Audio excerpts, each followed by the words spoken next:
Whatever Constable Oliver wants, he's getting ham and eggs.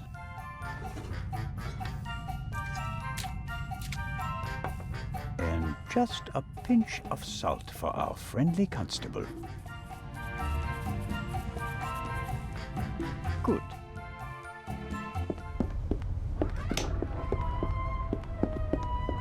Constable Oliver.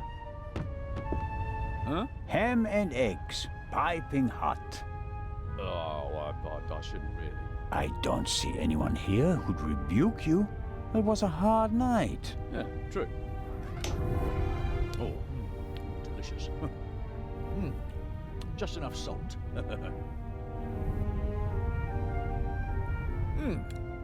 Oh, that was good of you. Cheers. You don't expect me to wash your dirty dishes as well, do you? Oh, of course not, Majesty. Oh, that was a proper meal and no mistake.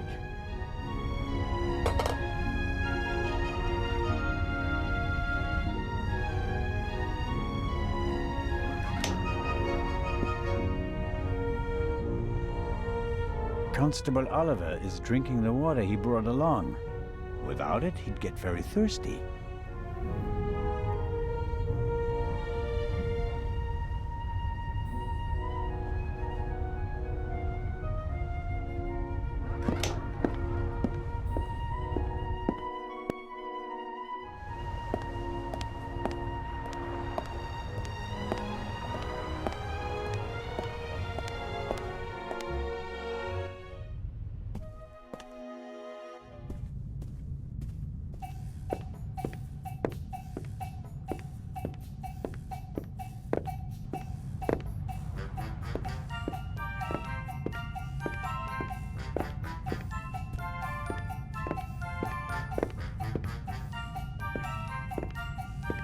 Coffee is not bad at all, but one cup is enough.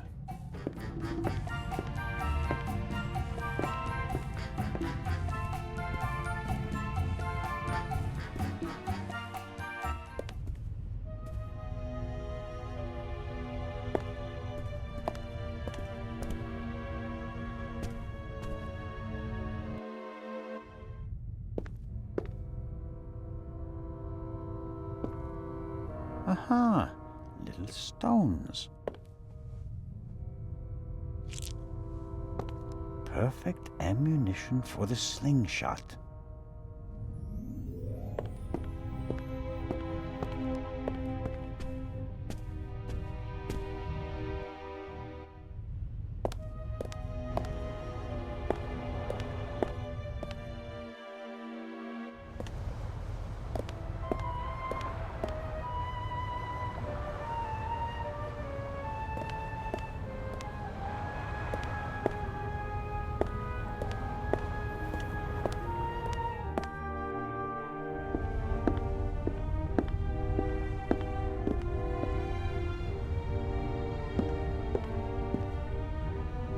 Constable Oliver is drinking the water he brought along.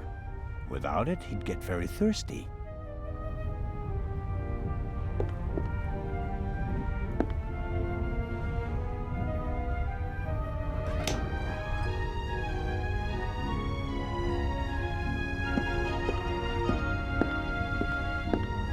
All right. Ow! Ow! Ow! Ow! Ah! Hey, Zelda, what in blazes was that? What? Something hit me! You mean someone shot at you? Yes, well, no, I don't know. Didn't you notice anything? I was riveted by the fantastic view. We Swiss aren't used to seeing the horizon like this. And my bottle's broken too! Oh, I don't believe this. Could you bring me something to drink? Those ham and eggs were pretty salty. I'm sorry. I have to proceed with my investigations. Goodbye. Let's see how long he can resist his thirst.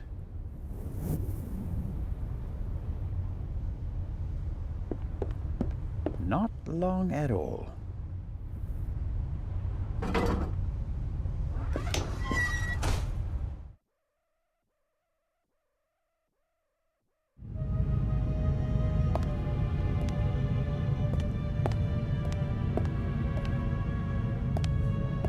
Nervous?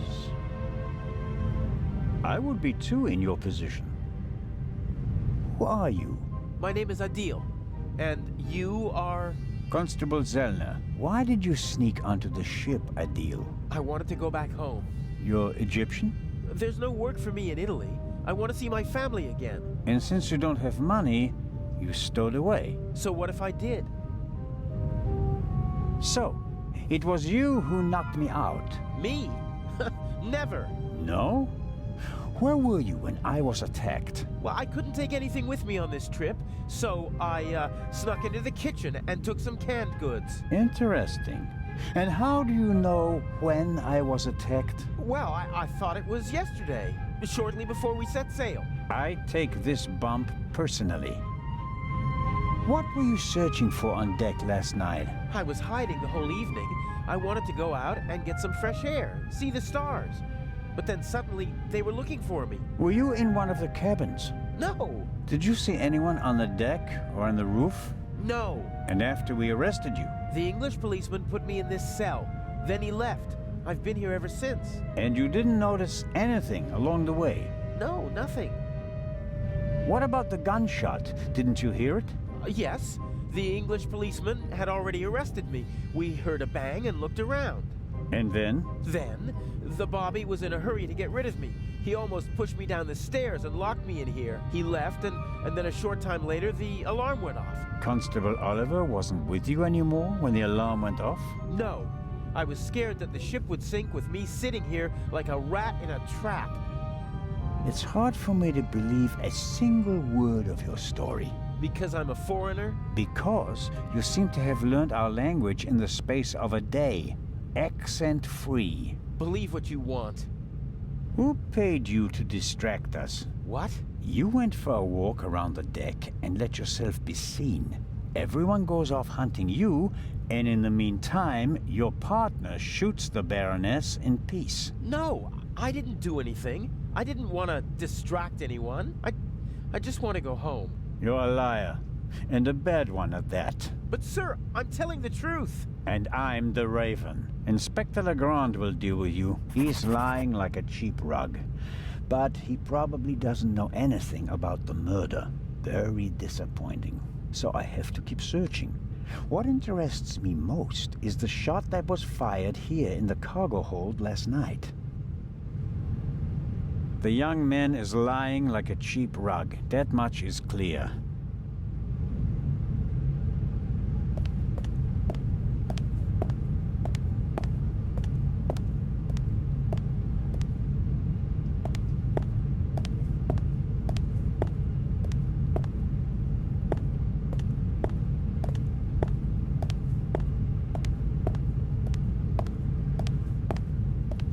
Somebody put the trunk back on the shelf. I can't tell whether it was our young friend or someone else.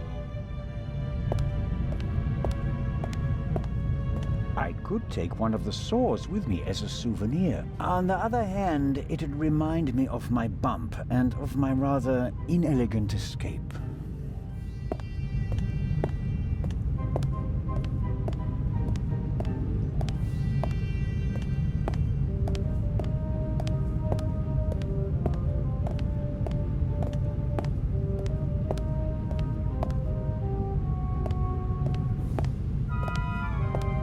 Cargo hold also seems to serve as a changing room for the crew, at least for the ones who don't wear white uniforms. A stroke of luck. The lock is open. Oil-stained overalls. And here, an old toolbox. It's been through a lot. Hardly any paint, dented, and the lid is held shut by a wire. I'll take it with me.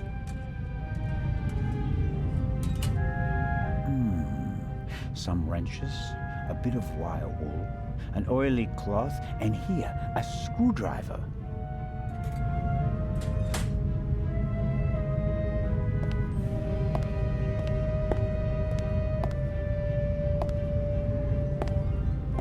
Whoever fired the shot hit the crate.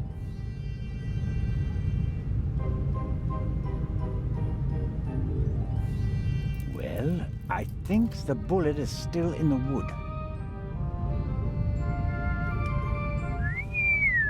I'm not a weapons specialist, but at first sight I'd say that this bullet looks exactly the same as the one Dr. Gebhardt gave me for Legrand. That would mean that the murderer also fired a shot here in the cargo hold before the murder. But why? Did they just want to make sure the old guns still worked? Or was it something else? And did the bullet really come from the same gun? I can only check that in Legrand's cabin.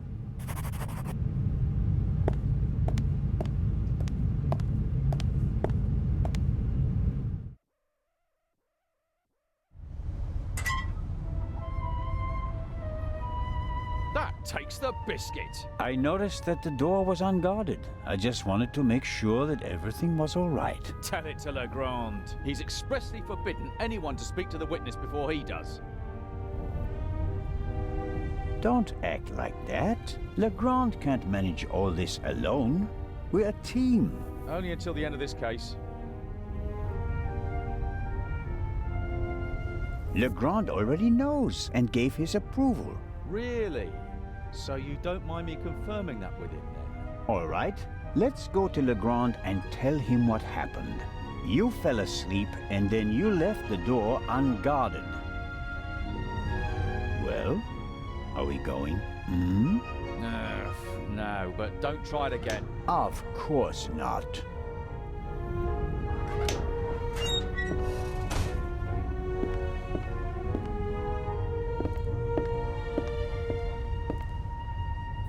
Hello, Matt. Hi there. Psst, Matt. What? Here's your slingshot back. Really? Thanks. You're welcome, but you should put Constable Oliver on the list of people who'd better not see it. I understand. Don't worry, I'll be careful. Good man. I have to leave again. Sure.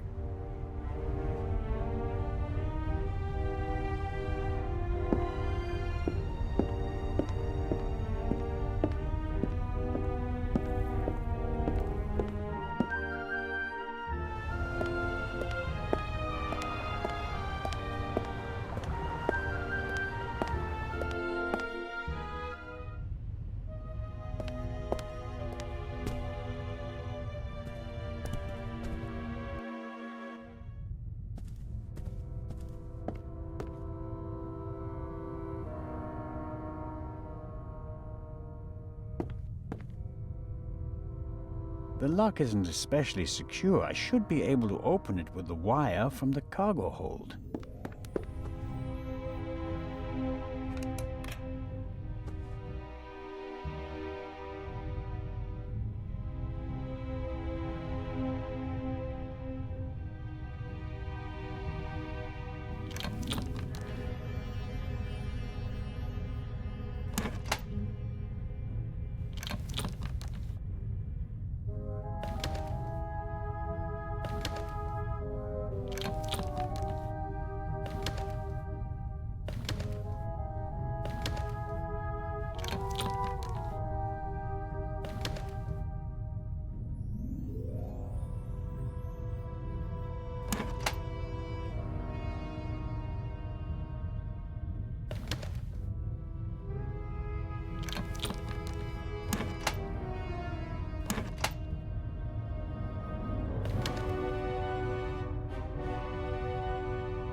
There we go.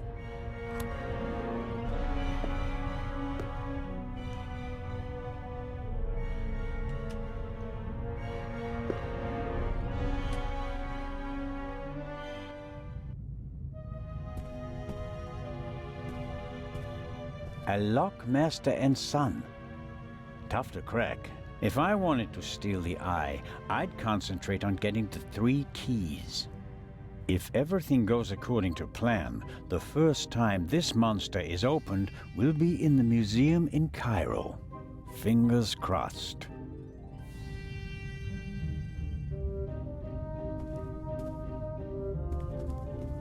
Neatly folded and unused. Legrand hasn't slept since we cast off, nor on the train. Legrand must have taken and developed the photos himself.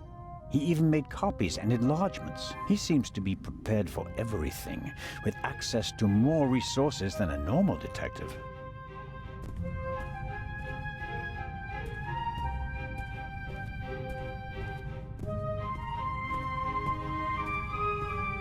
A microscope. Looks like the one that Lutz Reichinger uses in his pharmacy, just more modern.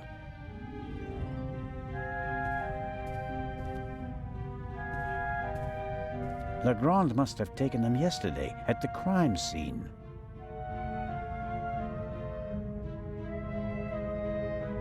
A rough diagram of the ship.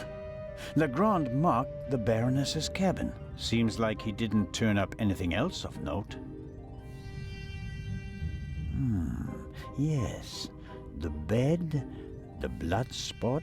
The spot on the sheet is much bigger than the one on the mattress. There's blood on the blanket as well.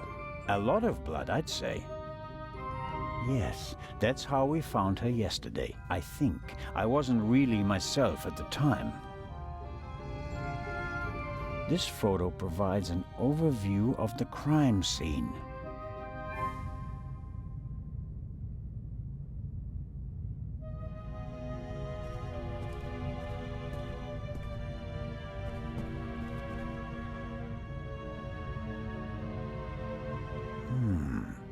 There's nothing written on the bottle. I suppose it's some sort of stimulant, legal or not. Legrand has been awake for at least 30 hours straight, maybe more. This is the pipe from the cargo hold. Legrand seems to have inspected it for fingerprints. I can still make out the powder. Legrand's file on the Raven, centimeters thick, but totally useless. We're not dealing with the Raven. Why can't he see that? Our man is ruthless, a bomber, and quite probably a murderer. Aha! That's the bullet the doctor removed from the Baroness's corpse.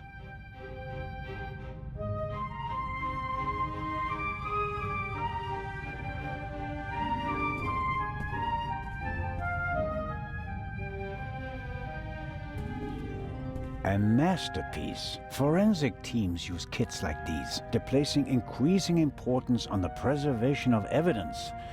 But not in Switzerland yet. It's a small lab used to conduct simple analysis on site. All right, what have we got here? Half of the tools in this box will be interesting for an archaeologist as well. Actually, forensics and archaeology are really quite similar to each other. The goal is to find out what happened, whether a few hours ago or a few centuries ago. I'm sure Legrand could work magic in this alchemist lab. Me, I'm just awestruck.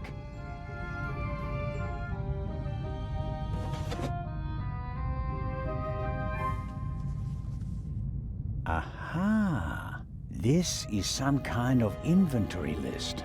For each chemical, it lists the chemical composition and a short comment on how to use it. And here's a list of the most important procedures. Fingerprints, gunshot residue, blood. I don't have to analyze the pillow and feathers to determine whether there's gunshot residue. I can smell it. And I don't have any other clues at the moment.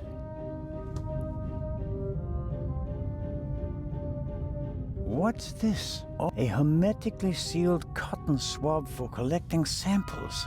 I'll take it.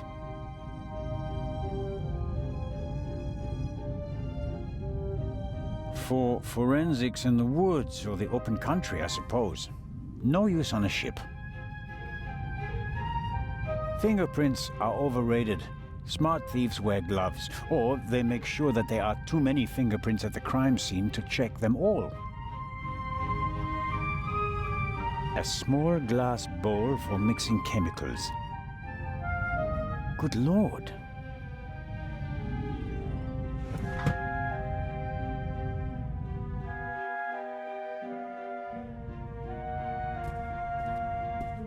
Another alarm. It was tripped at some point, but there's no way to determine when. Smells like chemicals. Legrand probably developed the photos in here.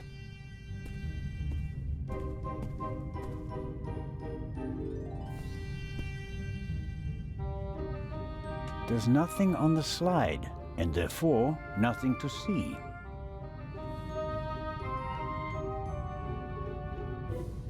Okay.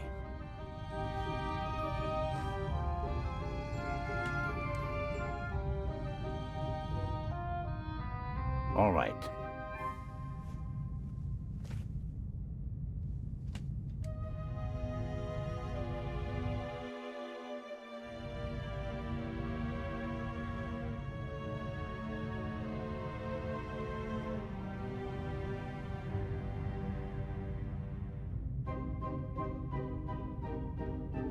That's the proof. Whoever shot the Baroness also fired the shot in the cargo hold. What could that mean?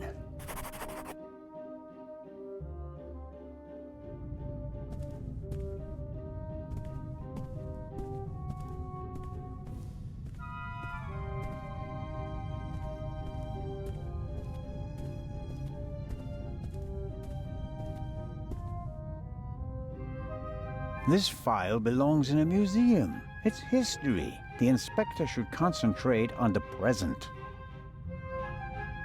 Either he wore I shudder to think a policeman on a murder. The risk that he...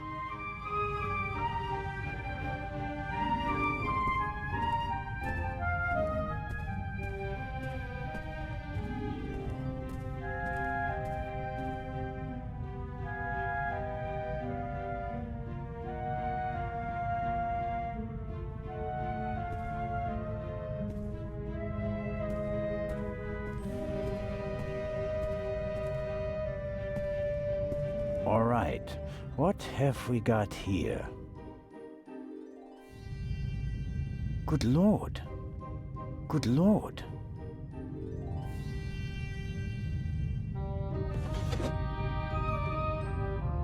The booklet will be a small...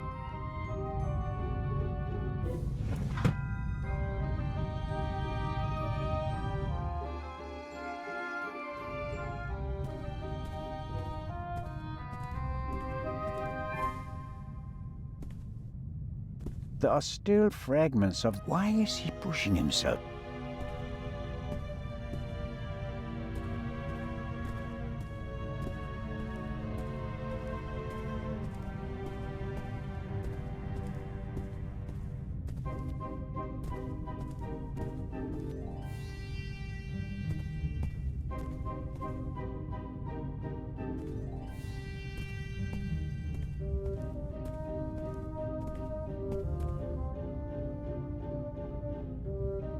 Shot in... She didn't feel a...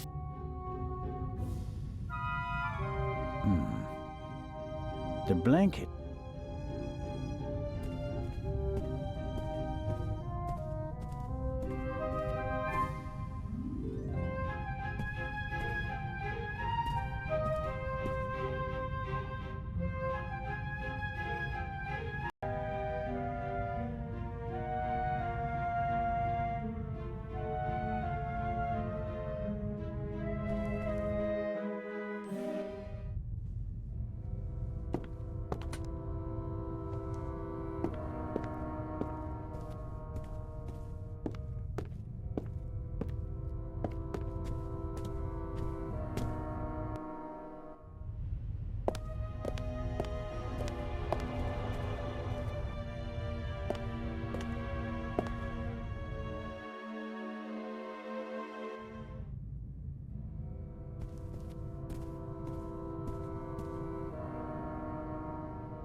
I always wanted to do that. That should be enough.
Wasn't there something about blood samples?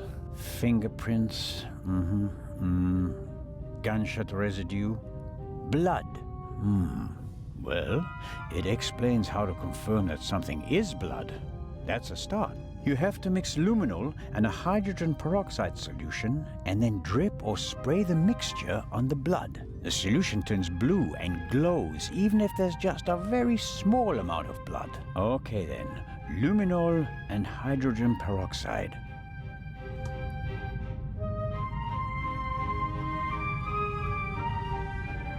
Aha! Luminol. And there's the hydrogen peroxide. I'll mix it with the luminol in the bowl. Okay, I can detect blood with this mixture. The clear solution turns blue if it comes into contact with blood. Okay, I'm filling the pipette and putting it down very carefully.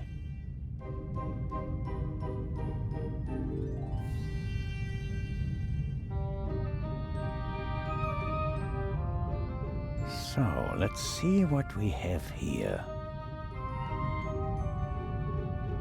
No blood. Not the slightest reaction. If I didn't make a mistake, and it wasn't that difficult, then the spot on the Baroness's bed isn't really blood. But if it isn't blood, what is it?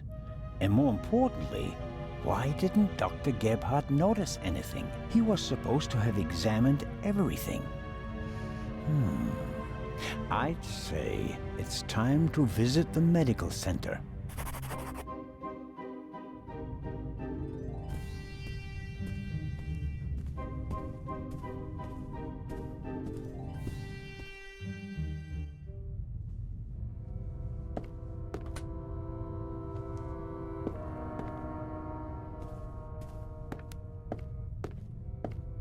It seems impossible that Dr. Gebhardt could have shot the Baroness. He was with me when the gunshot ran out. But he must have noticed that the Baroness was lying in a pool of fake blood. Maybe he's covering for someone. Let's find out.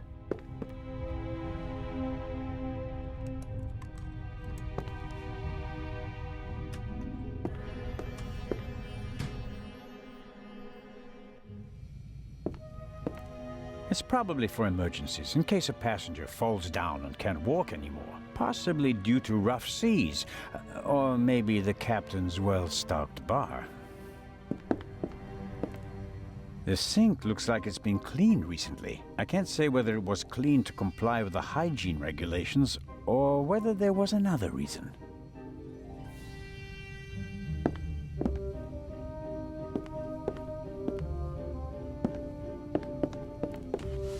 Interesting. A tape on a reel. The reel belongs to a much better player, like the one from the Baroness's cabin. I can't be certain that this is the reel that was missing from the Baroness's cabin, but it seems quite likely.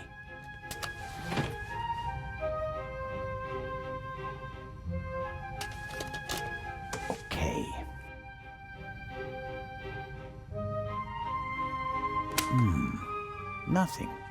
Strange. There.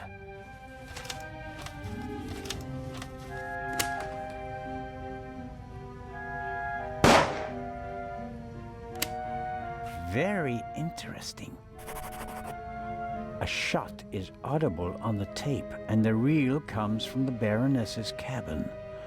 It's all coming into focus.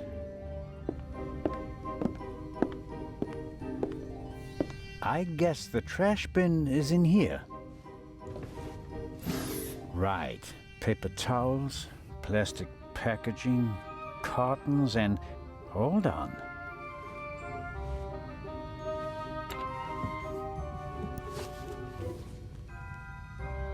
What's this? A burst rubber glove. It's knotted, and there's a red liquid all over the inside that looks like blood. I bet good money that it's the same fake blood I found in the Baroness's cabin. Dr. Gebhardt will have trouble explaining how rubber gloves full of fake blood got into his trash bin. First, the fake blood he missed in the Baroness's cabin, and now this. It doesn't look good for you, Doctor. That's proof enough for me that the doctor is involved in this. I should report to Legrand.